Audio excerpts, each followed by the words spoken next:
Stade pour la prochaine édition du bouquin.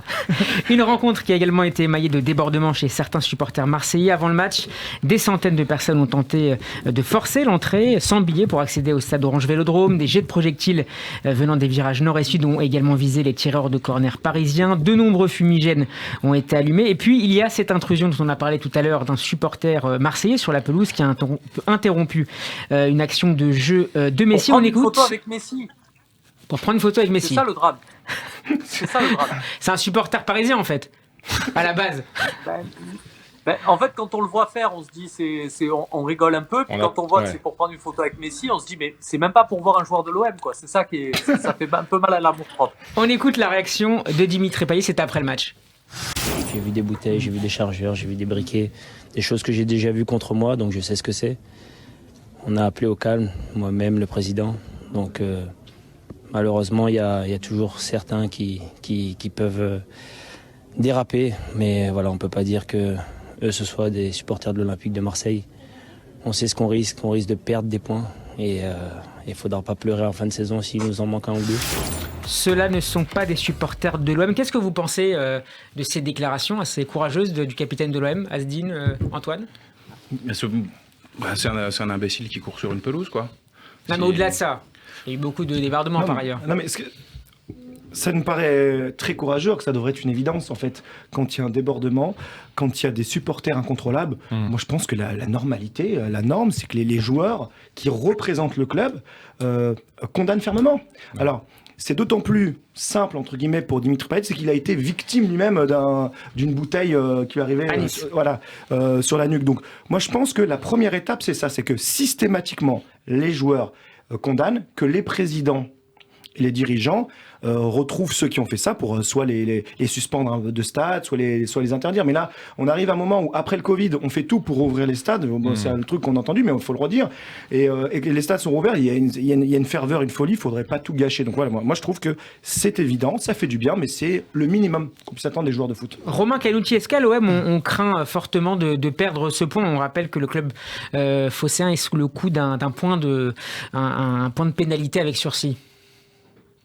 Alors, craindre non, parce qu'il faut pas oublier que, par exemple, Valentin Rongier à la première journée, parce qu'on parle beaucoup de Nice, mais les événements de Nice sont quand même pas comparables avec ce qui s'est passé hier. Je dis pas que ce qui s'est passé hier est anodin, mais sur l'échelle de gravité, c'est quand même pas le curseur est pas au même endroit. Je rappelle aussi que sur la première journée, Valentin Rongier s'est pris une bouteille dans la lèvre et il a été touché, enfin il a été physiquement atteint. Il n'y a pas eu non plus de sanction de points du côté de Montpellier, tout juste a-t-on mis un petit sursis d'une tribune. Donc voilà, et je pense qu'il faut aussi réinscrire ça dans le contexte. Après, en tant que Marseillais, j'ai honte de voir les jets de projectiles. Moi, c'est ça qui me dérange, parce que on peut pas m'expliquer que c'est du folklore. Jeter des trucs sur une pelouse, je trouve ça débile, et on peut pas me dire ouais mais ça a toujours été comme ça. Enfin, c'est nul, c'est non avenu. Donc ça me gêne. Il y a des mecs qui se sont filmés. Alors c'est toujours pareil, c'est le problème de notre époque, mais à ce moment-là, il faut aussi qu'on s'adapte au niveau des lois. Mais il y a des mecs qui se sont filmés en train de jeter des chargeurs sur Messi, donc ceux-là, ça va être assez facile de les retrouver. J'aimerais bien qu'ils soient interdits de stade, parce que ça, c'est inadmissible. Je salue l'attitude d'ailleurs d'Mbappé et Messi qui ont joué des corners rapidement pour éviter que les choses s'enveniment, mais ils sont pas obligés de faire ça. Ça a été sympa et fair-play de leur part, mais ils sont pas obligés de faire ça. Donc voilà, ces attitudes-là, moi, me dérangent profondément. Il y en a d'autres dans tous les sens. Il y a un supporter du PSG qui s'est filmé sur Snapchat en disant moi j'ai pas peur d'aller en virage à Marseille. Il est allé en virage avec son survêt du PSG. Bon, évidemment, il s'est fait lyncher, il a dû être évacué. Et on a vu la vidéo sur les réseaux. Il s'était fait déshabiller. Voilà, c'est ce genre de truc dans un sens comme dans l'autre. Enfin, je veux dire, voilà, il faut maintenant ces gens-là, vu qu'ils courent après une notoriété, c'est facile de les identifier. Derrière, il faut que ça soit interdiction de stade. Que ça soit, on disait ça pour les Niçois, il faut que ça soit et les Niçois étaient bien plus nombreux, et eux, c'est grave, parce qu'ils sont rentrés sur la pelouse. C'est quand même, ils sont pas rentrés sur la pelouse pour faire une photo avec Messi, ou là en l'occurrence, pour faire une photo avec Payet. Donc ça, c'est bien plus grave. Mais ce qui s'est passé hier sur les jets de projectiles, voilà, en tant que Marseillais, j'ai honte. La police a procédé hier soir à 21 interpellations, et depuis le début de la saison, à Marseille, mais pas seulement, les troubles se multiplient. Oui, Romain. Steve, juste les interpellations dont tu parles, c'est pour ce qui s'est passé en dehors de l'enceinte sportive. Avant le match. Voilà. Voilà, c'est un point. Alors, c'est pendant le match, mais en dehors de l'enceinte sportive, c'était les gens qui voulaient rentrer dans le stade.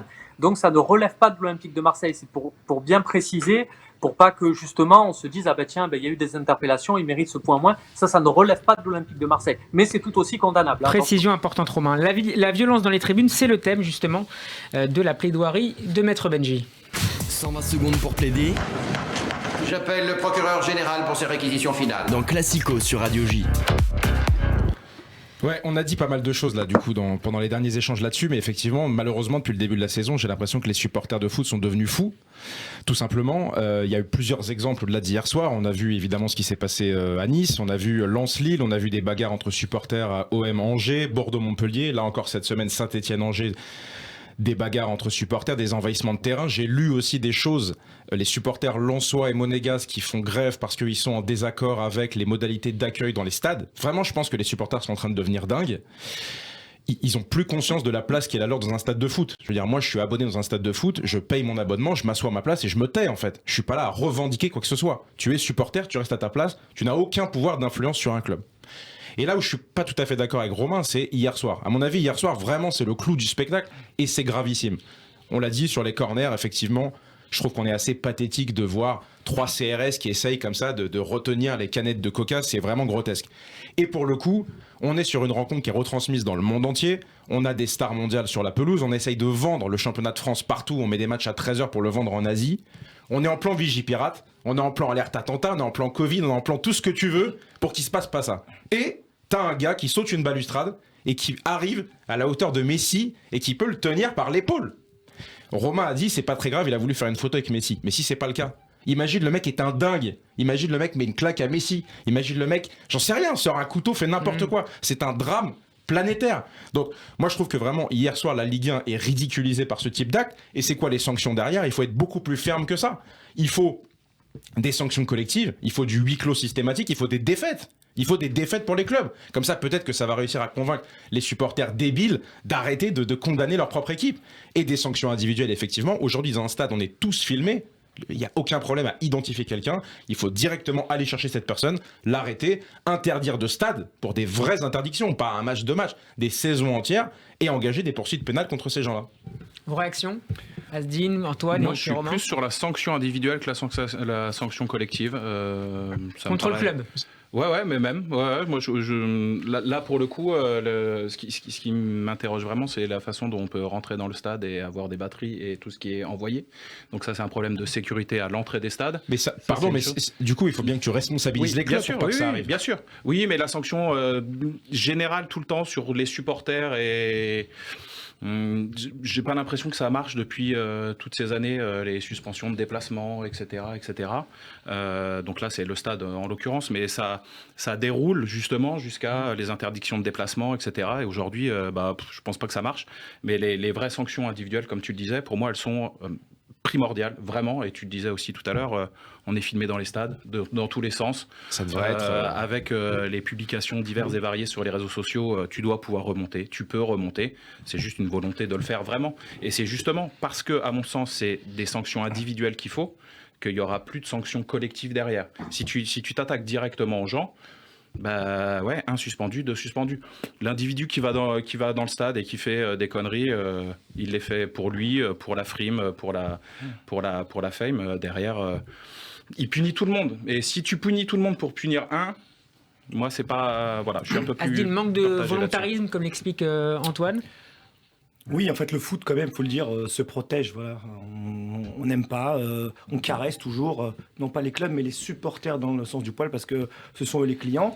Mais c'est vrai que sur cette affaire de Messi, je voudrais juste revenir peut-être sur le précédent qu'a créé la Ligue. On est allé plus loin la dernière fois avec Payet. Payet, il a été blessé physiquement. Et franchement, derrière... Moi, j'ai pas l'impression quand même que les sanctions elles étaient fantastiques contre le club de Nice, tu vois. Et malheureusement, t'as raison, Asdine, t'as raison. Il y a un précédent qui est créé. Alors moi, si on me dit que Marseille est plus sanctionné parce qu'il y a un mec qui est certes sur le terrain, mais qui a peut-être une intention de faire quelque chose, qui est visiblement plutôt bienveillant, même si ça doit pas rentrer en compte. À partir du moment où un joueur a été, plusieurs joueurs d'ailleurs ont été agressés dans leur intégrité, moi, je trouve que malheureusement, là, on ne peut pas avoir une sanction plus sévère que ce qu'il n'y a pas eu la dernière fois avec Payet. Voilà. On Romain va me trouver chauvin, mais voilà. Ta réaction, Romain, Non, mais c'est sur la tout à responsabilité fait des ça, clubs? parce que j'ai bien écouté la plaidoyer, et c'est ma faute, je m'en excuse, j'ai pas écouté le plaidoyer quand il y a eu les résultats le verdict de la commission de discipline après les événements de Nice, mais j'imagine que c'était d'autant plus scandalisé quand il y a eu 70 bouteilles qui ont été jetées sur Steve Mandanda, et on s'est dit qu'à ce moment-là, ça aussi c'était scandaleux, avec toutes les autres choses qui ont été faites ce soir-là sur l'enceinte de Nice, et que malheureusement, je suis sur la ligne d'Asdin. Avec une vraie sévérité ce jour-là, on n'aurait peut-être pas eu les événements qu'il y a eu à Lens et tout ce qu'il y a eu quelques jours après et tout ce qui a découlé depuis. Donc effectivement, il fallait une vraie sévérité. Maintenant, je trouve qu'il y a à dissocier ce qui s'est passé à Marseille avec un président, un joueur comme Payet qui s'est dissocié de ça, avec voilà le risque que ça comporte, parce que Payet, voilà, son métier c'est aussi d'être apprécié des supporters. Se les mettre à dos, c'est pas une bonne idée. Quand on voit ce qui s'est passé il y a 1 mois et demi, 2 mois à Nice, avec un président de Nice qui, le soir des interventions, va parler avec les supporters en bas de la tribune, limite il lance des chants avec le mégaphone, et les joueurs qui vont applaudir les supporters dans le rond central. Enfin, je veux dire, quand on parlait de sanctions collectives et sanctions individuelles, j'ai l'impression qu'à la comparaison de ces deux cas, on voit où on peut prononcer quelque chose de collectif, et on voit où on peut prononcer quelque chose d'individuel. Asdin, Oui, juste une précision. un dernier mot sur ce sujet. Ouais, et, parce que Paris a fait son ménage dans les tribunes, et notamment des supporters identitaires et d'extrême droite. Nice, ils l'ont pas fait. Parce que les supporters qui ont sévi la dernière fois, ce sont pour la plupart des ultra-régionalistes ou Ils sont identitaires. proches de l'extrême droite. Oui, et là, donc, il y a quand même une tolérance, ils les connaissent tous. Il y a des responsables, il y a des porte-paroles qui ont ce pédigré-là, et il y a une passivité là qui est pour le coup volontaire. Vous avez juste un dernier mot sur le sujet, on n'est malheureusement pas les seuls. Vous avez vu qu'à Barcelone, Ronald Koeman a été, ils étaient, je sais pas moi, 30 sur sa voiture à pas le laisser sortir du stade. Donc malheureusement, on voit qu'aujourd'hui, je sais pas, ça dépasse le foot évidemment, hein, mais il y a plus de limite quoi. La Certains limite. pensent que c'est aussi une conséquence de la Covid-19. Alors j'ai lu ça, mais c'est tellement bête comme explication, dire qu'on est tous sous voilà, qu'il y a une tellement que frustration le chez Covid certains et le d'entre eux. confinement nous a tellement tiré que maintenant on se libère tous, mais on est tous concernés. Et pourtant on va taper personne. Et effectivement, il y a, comme tu le disais, la barrière physique. Moi, je trouve que c'est le pas à pas franchir. Et hier, donc il y a 30-40 personnes qui sont sur la voiture de Koeman à taper dessus et à l'empêcher de sortir. Pareil, c'est incroyable de voir ça. Merci beaucoup, Romain Canouti du site Phocéen, d'avoir été avec nous ce soir dans Classico. Salut les gars, Salut. à bientôt. très bientôt. Et juste vraiment bravo à Asdin et à tous les deux pour votre livre. Merci. parce que c'est un angle intéressant pour revisiter l'histoire d'un club de l'OM. Se faire les 120 ans comme ça nécessite 10 volumes, c'est un peu long. Et je pense à ceux qui connaissent pas ce club, et voilà, ils s'ingurgitent votre livre le temps des fêtes, le temps des vacances de la Toussaint, et Merci hop, beaucoup. ils connaissent tout. Venant du Phocéen, ça fait chaud au cœur. Ah, c'est beau même. Merci, Romain.